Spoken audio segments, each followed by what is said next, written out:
Historia 1. La capilla del último respiro. Nadie en el pueblo de Vilarello recordaba con claridad cuándo había sido la última vez que alguien entró a la capilla de San Eleuterio. Se alzaba en lo profundo del bosque, como una muela olvidada por el tiempo, con su torre de piedra cubierta de musgo y una cruz ladeada por el viento. Decían que solo abría sus puertas cuando alguien estaba a punto de morir. Por eso la llamaban la capilla del último respiro. En el verano de 1987, 4 adolescentes del pueblo decidieron adentrarse en la leyenda. Daniel, Rubén, Laia y Sergio habían oído historias en la taberna de Boca de los Mayores. Historias que hablaban de confesiones que no podían perdonarse y de campanas que sonaban solas a medianoche. Llevaban una vieja grabadora de casete y una linterna cada uno. Querían reír, asustarse, tener algo que contar en las fiestas. El sendero hasta la capilla estaba cubierto de hojas secas y ramas quebradas. La luna apenas se filtraba entre los árboles. Al llegar, encontraron la puerta entreabierta. Adentro todo estaba cubierto de polvo, pero no había telarañas, como si alguien hubiese limpiado recientemente. En el altar, Rubén encontró un libro de registro con nombres escritos en tinta negra. Cada nombre tenía una fecha de muerte al lado. Algunas estaban tachadas. Laia encendió una vela que encontró sobre una repisa. La llama era extrañamente firme. Daniel se acercó al confesionario.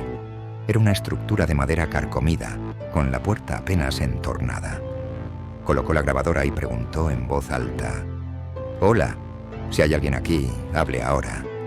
No hubo respuesta, pero cuando rebobinó la cinta, todos escucharon una voz baja y cavernosa que decía: «Confesé lo que no debía, y por eso no descanso». Las linternas parpadearon. La vela de Laia se apagó sola. La puerta principal se cerró con un estruendo. En la confusión, Daniel desapareció. No hubo gritos, no hubo pasos. Simplemente ya no estaba. Los otros 3 salieron corriendo. Buscaron ayuda. La policía no encontró rastro alguno del chico, ni huellas en el polvo, ni siquiera la grabadora. 3 días después, Daniel fue hallado en el cementerio viejo, dentro de una tumba abierta. Estaba vivo, pero no hablaba. Su lengua había sido arrancada con precisión quirúrgica. En su pecho, escrita con ceniza, había una sola palabra: confesión. Desde entonces, nadie ha vuelto a entrar. Pero cada 13 de agosto, la campana de la capilla suena sola a las 3:33 de la mañana. Y las tumbas más antiguas aparecen removidas. Historia 2. Los bancos vacíos. Leticia Ramírez aceptó un trabajo temporal como archivista en la parroquia de San Fernando, una iglesia antigua del centro histórico de Ciudad de México. La tarea era sencilla en teoría: digitalizar los antiguos cuadernos de confesiones escritas a mano por los fieles del siglo XX. Lo que Leticia no sabía era que entre esas páginas se escondía algo que cambiaría su vida para siempre. Las confesiones eran rutinarias al principio: adulterios, robos, mentiras. Pero luego comenzaron a aparecer testimonios más extraños. Muchos hablaban de una figura sentada en el 5.º banco de la derecha.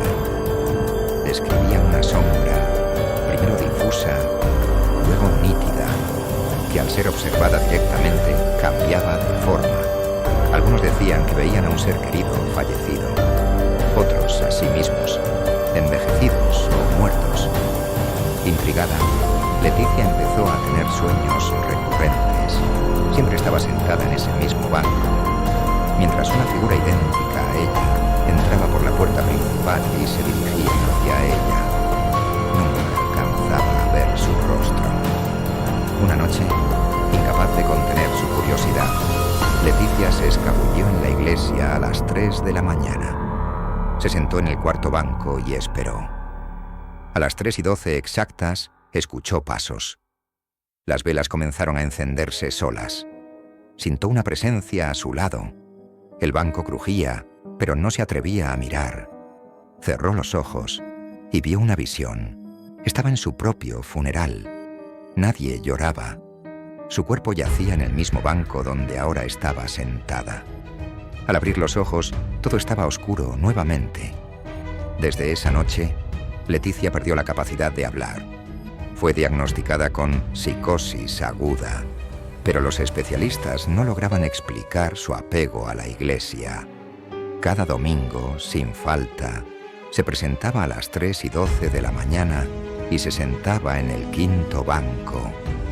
Testigos aseguran que a veces su sombra se mueve un segundo después que ella. Y en las fotos tomadas por los turistas, a veces aparece duplicada. Historia 3. Liturgia de sangre. El monasterio de Santa María delle Lacrime, en lo alto de una colina siciliana, había estado cerrado al público desde los años 60. Nadie quería restaurarlo, pero una iniciativa del gobierno italiano propuso convertirlo en museo histórico. Un equipo de 5 restauradores fue enviado a investigar la estructura. Uno de ellos era Luca Ferraro. La iglesia tenía algo perturbador. El aire era denso, como si respiraras agua.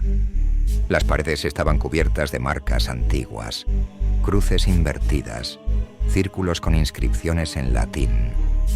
Luca se obsesionó con una piedra en el centro del altar.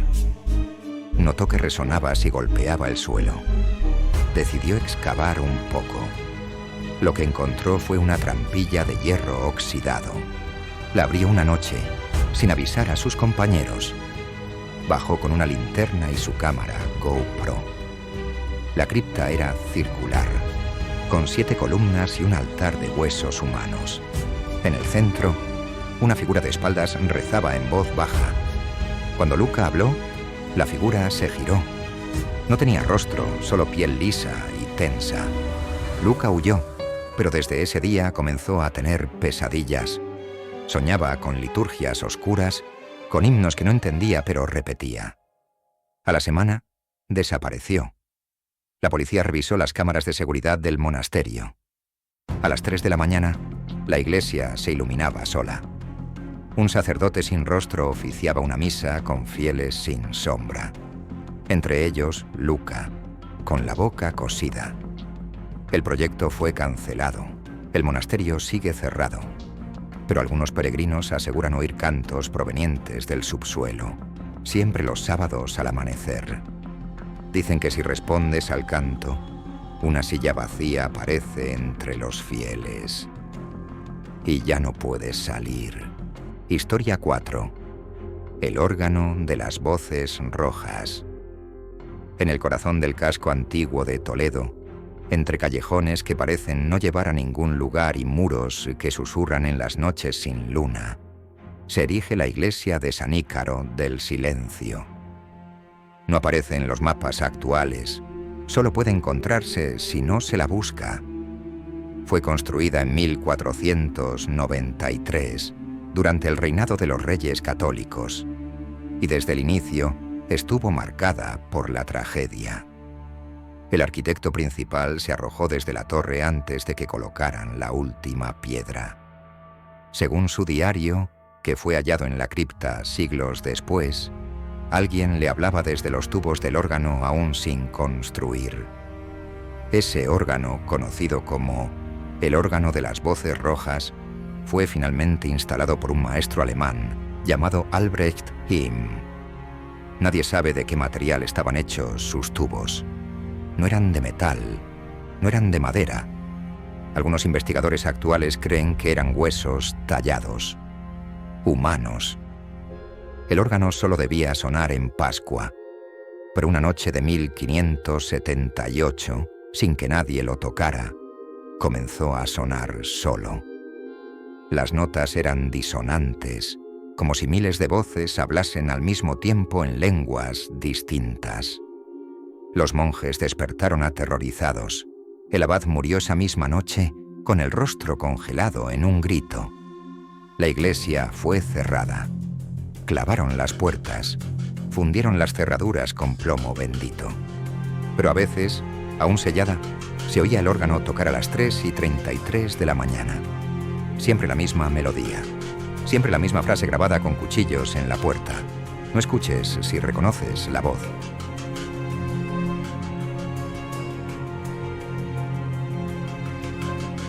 Años después, en 1999, una estudiante de musicología llamada Teresa Ruiz llegó a Toledo para investigar instrumentos medievales. Escuchó hablar de la leyenda y, por supuesto, no pudo resistirse. Encontró la iglesia. La puerta seguía cerrada, pero había una pequeña rendija por donde se colaban sonidos apenas audibles. Una especie de coral que parecía respirar. Durante semanas, Teresa grabó cada noche. Lo que descubrió fue perturbador. Al aislar las frecuencias, encontró voces humanas en cada nota. Algunas eran gritos, otras eran risas infantiles. Una con total claridad decía su nombre. Teresa, por fin llegaste. Contra todo aviso, pidió una orden de exploración al arzobispado local. La ignoraron.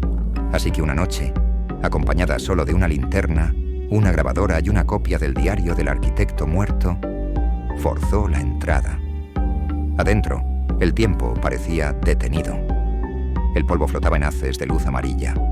Las velas estaban consumidas a la mitad, pero aún humeaban, y al fondo, el órgano parecía respirar. Cada tubo exhalaba un sonido bajo, como un suspiro, como si algo o alguien estuviera esperando. Teresa subió al balcón del órgano. Tocó una nota, luego otra. En cada una, escuchaba una voz distinta. A la tercera tecla, la reconoció. Era la voz de su madre, fallecida cuando ella era niña, llamándola por su apodo de infancia. Tere, no mires atrás. Pero ella lo hizo. Lo que vio no puede describirse con palabras. Solo se sabe que esa fue la última vez que alguien la vio con vida. Su cámara, encontrada días después, muestra las primeras imágenes. Teresa subiendo al órgano, tocando, gritando, y luego, silencio. La cinta sigue grabando durante 6 horas.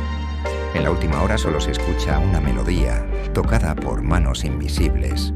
Y en la última nota, una voz susurra. Una más, y el coro estará completo. Desde entonces, la iglesia de San Ícaro ha vuelto a sellarse.